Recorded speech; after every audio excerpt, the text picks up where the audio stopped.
Hello again, everyone. Edwin Learnard back once again. In this YouTube astrological segment, we're going to be talking about the Sun conjunct Mercury in Synastry. Now, the basic character, which is the Sun, can correspond with the communication of the Mercury person. Um, the thing is how the Sun person acts and how the Mercury person thinks can be one and the same, especially if they're more, it's really more if they're in the same sign. Um, but there are still certain things that can apply when you have the Sun conjunct Mercury. If it's in a different sign, such as the Sun person may put a lot of attention on what the Mercury person has to say. It just the difference. One of the difference would be is that the way the person's Sun, the basic character would not be, the same as that the speech of the Mercury person. But anyway, the thing is, the Sun person again may strongly focus and put attention on what the Mercury person is communicating. And if Mercury is, if you have, say this conjunction Aquarius, the Mercury, well, Mercury is an Aquarius more than the Mercury person may often talk about matters pertaining to goals, aspirations, one's future, computers, electronics, new technology, innovation, even astrology as some examples. And the thing too is the Sun person may be involved strongly in the Mercury person's short journeys.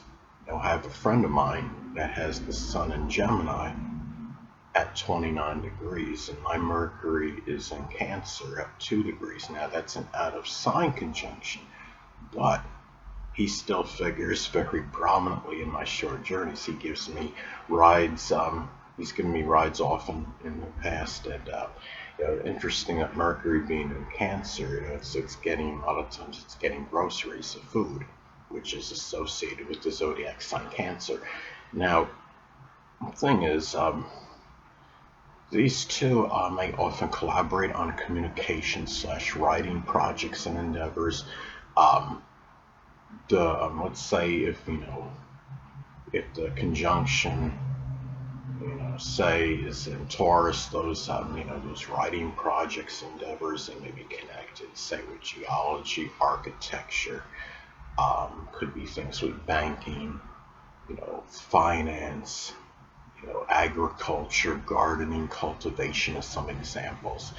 And the thing too is the Mercury person, may frequently could be on that Sun person's mind, or I should say, the Sun person.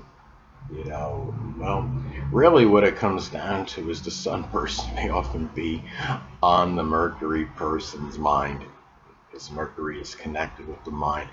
And the thing is, and the thing too is that they may be involved in matters that require manual dexterity often because Mercury is connected, um, with manual dexterity. The Mercury person may be often lending a hand, so to speak, to the Sun person, like in doing things again are connected with manual dexterity, such as auto or refrigeration mechanics as some examples. Now, the thing too is the Mercury person may retain a lot of that, that information that's associated with the Sun person's actions.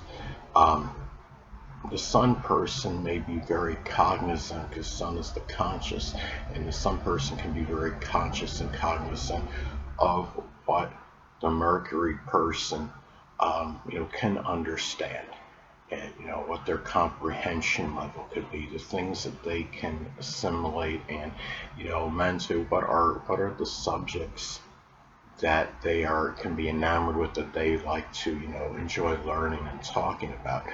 Now, the Mercury person, let's say, could be very interested by the Sun person's, basic character and what they want.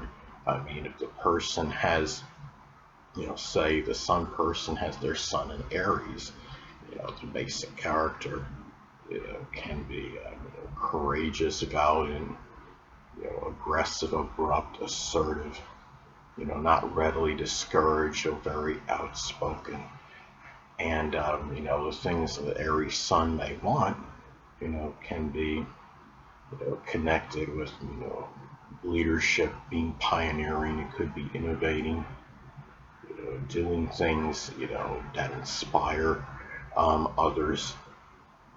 Things that could be, it could be something Aries related, such as what they want. It could be doing something with firefighting or the military or combat sports, as some examples. And the thing about this is that the Sun person may, often be, again, on that Mercury person's mind. Now, the thing is, of course, when you look at, synastry aspects, the same thing applies, like what I stated in some of you may remember my earlier videos, when I would talk about not, analyzing, you're not making a full, analysis of a person in a natal chart based on one, aspect, placement, planetary position, because the person's a sum of all their components in their natal chart, not just one. Well, the same thing applies when you're talking about synastry aspects. This synastry aspect, keep in mind, you have, the conjunction. It's a neutral aspect anyway, but you could have, things where if you have, there might, like, say this aspect, the Sun conjunct Mercury, may, the two, about, by itself, this aspect can indicate a natural out of communication from the Mercury person to the Sun person. But let's say, there's some other synastry aspects, that can be, that are, where you have Mercury, where it makes a number of adverse aspects to that, that Sun person's chart. That could, indicate where that might offset this to some degree, and there might not be as much communication, really, or it's not, maybe as positive, maybe as this, this aspect, may indicate.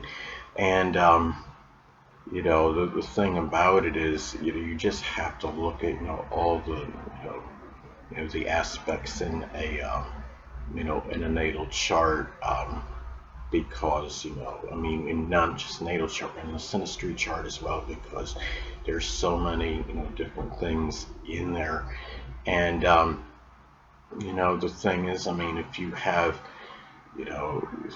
say, Mercury, conjunct Uranus in synastry as an example, that could show that, there might be some, freedom to some degree. I'd say even more, if you have Mercury making an adverse aspect to Uranus in synastry, that could be an aspect where, you have some more detachment in the communication, and there might be more than enough freedom, from one person, maybe more from the Uranus person to the Mercury person. You might not have as much communication, or the communication could be more intermittent and sporadic. So you do have to look at all the, synastry aspects in a chart. So, to really see the compatibility and the connection of the two people, whether it's a platonic or romantic connection or what have you. Anyway, people, that'll conclude this YouTube astrological segment. Until next time, Edwin Learnard saying, stay well.